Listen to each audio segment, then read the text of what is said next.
Oke, oke, oke. Santuy karena video alur cerita film Don't Listen 2020 part 1. Ya guys ya, kembali lagi di channel pemersatu bangsa penikmat orang tua 5 derajat Celcius dinginnya kebangetan. Kali ini 5 derajat Celcius akan mendongeng sebuah film horor thriller psikologi karya Angel Gomez Hernandez yang naskahnya ditulis oleh Santiago Diaz.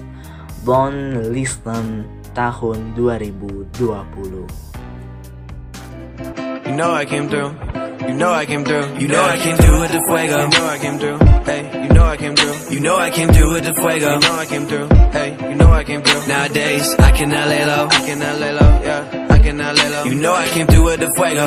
You know I came through with the fuego. You know I came through with the hot shit. Talk of the town, I'm a top it. This young is so fly like a cockpit. If I ain't the party, it's not lit. Stop all the talking, I'm popping. But to be honest, this shit is not shocking. I wanna be rich. Kisah berawal dengan seekor anak manusia bernama Eric sedang diberikan terapi psikologi oleh seekor psikiater betina manusia karena Eric mengeluhkan tidak bisa tidur nyenyak ketika malam hari akibat suara-suara aneh di rumah barunya. Lalu ketika betina manusia sedang mengendarai mobil, tiba-tiba laler masuk ke telinganya membuat dirinya menabrak batang pohon yang tajam. Akibatnya ia meninggal dengan keadaan yang mengenaskan. Kemudian film Don't Listen tahun 2020 pun dimulai. Kemudian kita diperlihatkan pejantan dewasa manusia bernama Daniel.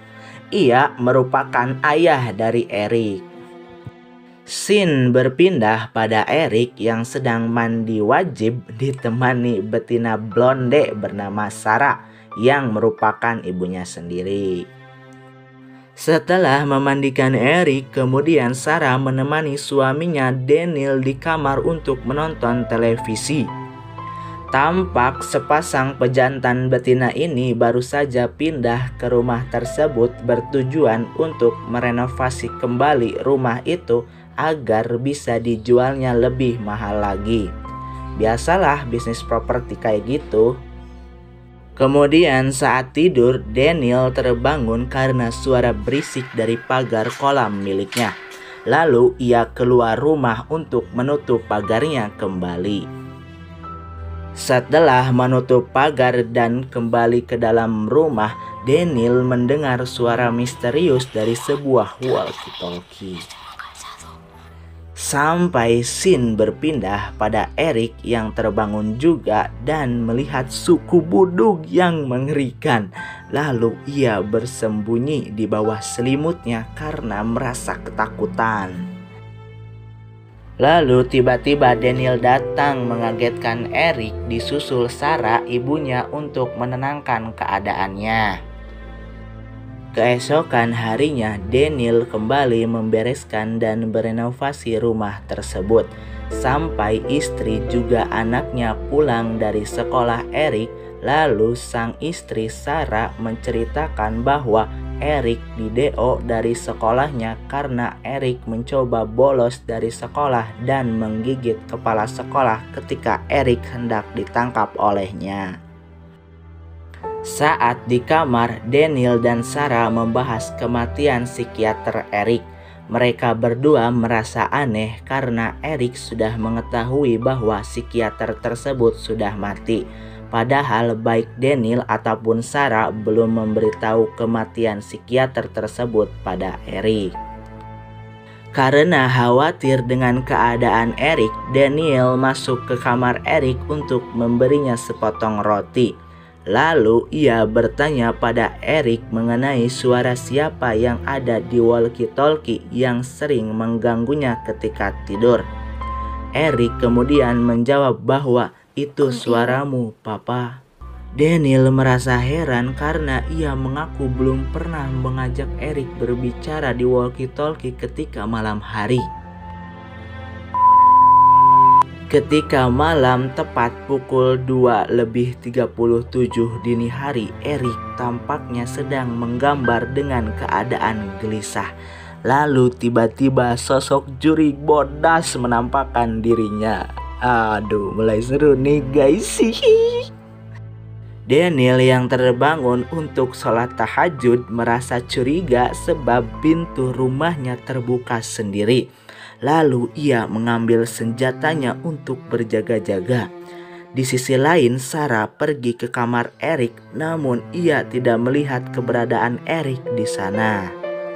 Saat hendak menutup pintunya kembali, Daniel terkejut melihat potongan baju milik Erik berserakan di bawah lantai tepat di depan pintu rumahnya. Sontak ia merasa khawatir dengan keadaan Erik. Langsung saja ia OTW menuju kolamnya. Dan benar saja ternyata Erik sudah ditemukan mengambang tak bernyawa. Oh, misteri sekali.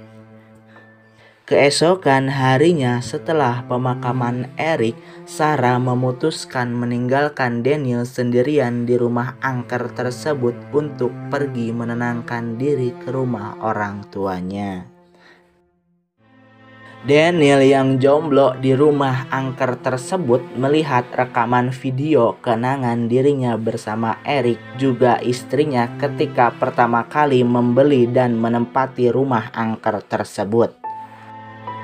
Setelah menonton rekaman video tersebut, Daniel merasa ada sesuatu di belakangnya. Ketika ia ingin mengeceknya, tiba-tiba rekaman video tersebut malah kembali berputar secara otomatis. Keesokan harinya, Daniel terbangun karena istrinya Sarah menelpon. Sarah mengkhawatirkan keadaan Daniel karena ditinggal sendirian di rumah angker tersebut. Ia juga bertanya mengenai pesan suara Daniel yang aneh masuk ke handphone miliknya. Padahal Daniel sendiri merasa tidak pernah membuat pesan suara aneh tersebut. Dirasa janggal dengan pesan suara tersebut, Daniel kemudian membuka laptop untuk lebih teliti mendengarkan pesan suara aneh tersebut. Ketika ia mendengarkannya dengan teliti, ternyata ada satu bagian suara yang membuat Daniel kaget, di mana isinya ialah suara Erik yang meminta bantuan pada Daniel.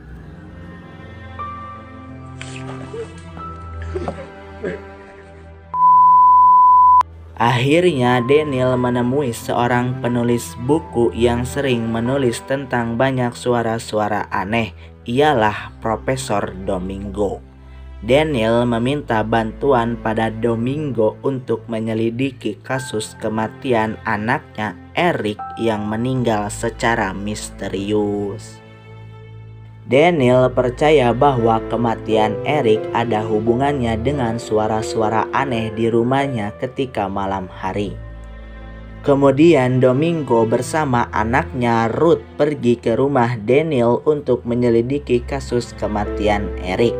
Saat sampai, Domingo dan Ruth disambut hangat oleh Daniel. Lalu Daniel mengajak Domingo ke kolam miliknya untuk menceritakan kronologis kematian anaknya. Di sisi lain, Ruth sedang bersiap dengan kamera inframerah yang bisa menangkap objek tak kasat mata.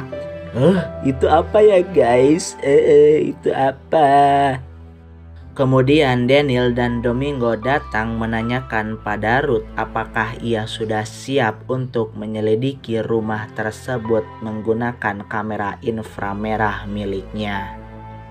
Akhirnya Domingo sendirian mencari suara jurik dibantu Ruth di balik layar. Awalnya tak ada yang aneh sampai tiba-tiba Ruth melihat ada sosok aneh di kamar Erik. Pertamanya ia mengira itu adalah Daniel.